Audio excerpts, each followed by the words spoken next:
Siamo da Magna e Beva da Barone, atmosfera e profumi naturalmente particolari, grazie anche al ritorno della primavera. Rifiorisce anche sotto questo punto di vista la fantasia del nostro cuoco e sappiamo che spesso e volentieri ci sono delle sorprese perché in un bancone naturalmente ricco di qualità e di specialità ogni tanto arriva anche qualche nuova sorpresa.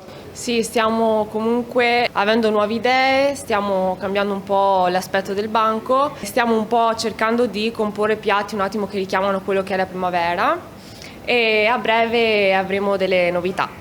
Senti, a me piace anche sorprenderti, mi sono preso anche qualche appunto parlando con quelli che sono stati gli ultimi clienti che hai servito. Salmone al cartoccio con le patatine e poi lo spiedino di gambero, le capesante ai ferri. Sono questi i piatti che piacciono di più? Sì, oltre a farla alla griglia e il salmone abbiamo deciso di modificarlo un po'.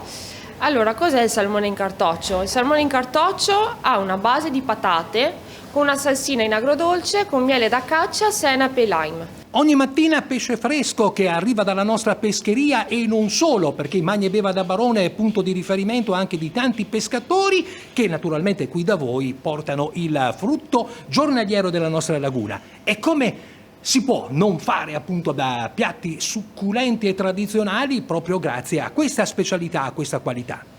Sì, noi tutti i piatti che abbiamo esposti in banco, la maggior parte sono fatti con il pesce nostrano del posto di Chioggia. I clienti che arrivano qui da Magna e Beva da Barone, che si siedono anche a degustare le specialità grazie ai tavolini che sono presenti all'interno e anche grazie a quella che è la corte esterna dove si può naturalmente assaggiare il tutto abbinandolo anche a un buon vino delle nostre aree, del nostro Veneto, riescono oltre a segnalare i piatti preferiti anche a coniare qualche slogan. Quello di prima me lo sono veramente segnato perché hanno detto: se nel cibo cerchi la passione, vieni a mangiare da Barone.